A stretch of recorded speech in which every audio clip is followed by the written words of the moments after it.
Hello दोस्तों, स्वागत है आप सभी का अपने चैनल द टारगेट लॉ में। और मैं बात करने वाली हूं आपसे जो आपकी रिट फाइल हुई है। रिट तो नहीं है, वैसे वो कुछ और ही है, लेकिन लोग रिट बोल रहे हैं, उसी के बारे में मैं बताऊंगी। और वो क्या है वो भी बताऊंगी, पूरा डिटेल में इतना बताऊंगी कि आप इतना लॉ सीख जाएंगे कि बताने वालों को आप बता देंगे कि भाई ये रिट नहीं है, ये क्या है, इसको हम क्या बोलेंगे अब। और इसका जो इतना भ्रम फैलाया जा रहा है कि भाई हाँ इसका रिजल्ट पे इफेक्ट पड़ेगा, अब तो डबल बेंच में फाइल हो गई है, तो वो सब के बारे में भी मैं आपको आज के इस वीडियो में पूरा का पूरा क्रिस्टल क्लियर करने वाली हूँ। चलिए बिना देरी के शुरू करते हैं अपने इस वीडियो को। और एक ज़रूरी बात, अगर अभी तक भी आपने चैनल को सब्सक्राइब नहीं किया है तो चैनल को सब्सक्राइब कर लें, क्योंकि जो सटीक वाला अपडेट होता है ना, ऑथेंटिक वाला, वो आपको यहीं पर मिलता है। सबसे पहले मैं बताती हूँ आपको कि वो रिट जो बोल रहे हैं कि क्या वो रिट है, या जैसे मैंने कहा कि वो रिट नहीं है, वो कुछ और है। तो सबसे पहले मैं वही बताती हूँ। देखो, ये आपको कटिंग साइड में दिख रही होगी, ये वही है जो आपकी स्पेशल अपील आपकी डाली गई है अंडर सेक्शन 151 सीपीसी के अंतर्गत। तो 151 सीपीसी में आपकी रिट फाइल होती ही नहीं है, उसको हम रिट का नाम देते ही नहीं हैं। वो होती है आपकी स्पेशल अपील, जो कि आपकी ये सीपीसी में जो आपको दिख रहा है, ये जो आपकी सीपीसी में 151 के अंतर्गत दाखिल हुई है। अब ना तो ये आपकी सेकंड अपील है और ना ही ये आपकी डबल बेंच के मध्य में अपील है कि डबल बेंच के सामने अपील की गई है, ये स्पेशल अपील है। अब जो ये भ्रम फैलाया जा रहा है कि अब तो मामला डबल बेंच में चला गया है, वो पूरी तरह से गलत है, क्योंकि ये सेकंड अपील फाइल ही नहीं हुई है। सेकंड अपील अगर हम सीपीसी की बात करें, जैसा इसमें ये लिखा है 151 सीपीसी, अगर हम सीपीसी की बात करें तो सेकंड अपील आपकी सेक्शन 100 में फाइल होती है, जो आपकी धारा 100 है उसके अंतर्गत आपकी सेकंड अपील फाइल होती है, ना कि आपकी 151 के अंतर्गत आपकी सेकंड अपील फाइल होती है।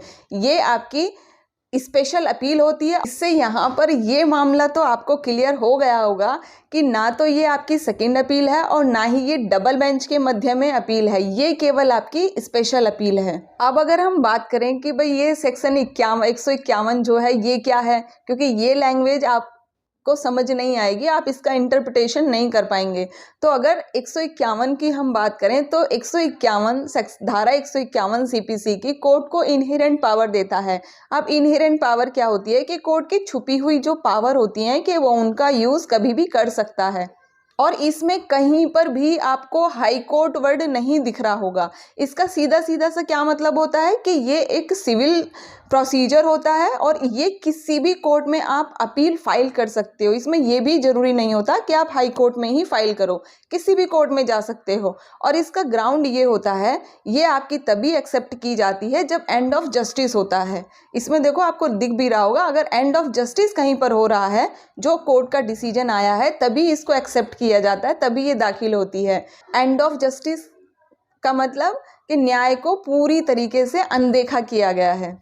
अब यहाँ पर आप कैसे कह सकते हो, जो हाई कोर्ट का डिसीजन आया है उसमें आप ये कैसे कह सकते हो कि एंड ऑफ जस्टिस हुआ है, मतलब न्याय को पूरी तरीके से अनदेखा किया गया है। अगर अनदेखा किया जाता तो जो आपका उज्ज्वला वाले क्वेश्चन में ए और डी को दोनों को सही माना है, तो फिर ऐसा नहीं होता, फिर ये वाला डिसीजन आपका नहीं आना था। फिर क्या होता कि कोई भी एक को माना जाता, भाई या तो ए को मान लिया या डी को मान लिया, तो हम कह सकते थे कि भाई ये एंड ऑफ जस्टिस है। हाँ, वो कोर्ट की पावर है कि वो चाहे तो वो क्वेश्चन को डिलीट कर सकता था, उसका सभी को मार्क्स दे सकता था, वो एक अलग बात होती है कि वो ऐसा भी कर सकता था, लेकिन वो बाउंड नहीं है। तो इसलिए अब जो उसने डिसीजन दिया है कि ए या डी दोनों ही जिसने टिक किया है दोनों को मार्क्स मिलेगा, तो ये एंड ऑफ जस्टिस बिल्कुल भी नहीं माना जाएगा। तो अब यहाँ पर क्या चांसेस हैं कि अगर पहली बात तो एक्सेप्ट होना ही मुश्किल है, और अगर एक्सेप्ट हो भी जाती है आपकी तो ये डिसमिस ही आपकी होगी। और एक दूसरी बात कि जब पहले हाई कोर्ट का, माननीय हाई कोर्ट इलाहाबाद का डिसीजन इस क्वेश्चन पर आ गया है, तो उसको एक्सेप्ट करने का अब मतलब ही नहीं बनता है। और अगर कर भी लिया, चलो 1% मान लेते हैं कि कर भी लिया, तो वो डिसीजन जो हाई कोर्ट ने दिया हुआ है वही माना जाएगा। एक बार को अगर डबल बेंच में जाते या सेकंड अपील फाइल करते तो हम मान सकते हैं, फिर एक उम्मीद ये होती है कि भाई हाँ उस पर रिव्यू किया जाएगा, तो वहाँ थोड़ी सी उम्मीद बन जाती है। लेकिन इसमें तो कोई कुछ है ही नहीं, मतलब वो जो हाई कोर्ट ने डिसीजन दिया है उसी को मानेगा ही मानेगा। इसलिए यहाँ पर इसका खारिज होने का आधार पूरा सा मुझे तो क्लियर नज़र आ रहा है। और रही दूसरी बात कि जो आपको ये घबराहट हो रही है, जो एक चिंता हो गई है कि भाई रिजल्ट हमारा और डिले हो जाएगा, तो वो भी आपकी घबराने की यहाँ पर कोई भी ज़रूरत नहीं है, क्योंकि जो आपकी ये रिट है, अपील है, जो भी लोग नाम दे रहे हैं इसको, ये आपका डबल बेंच में फाइल नहीं हुआ है और ना ही आपकी सेकंड अपील फाइल हुई है। ठीक है, चलिए मिलते हैं फिर जल्दी ही आपसे किसी अच्छे से लेटेस्ट अपडेट के साथ में। ध्यान रखिए अपना, खुश रहिए, पढ़ते रहिए, बाय बाय।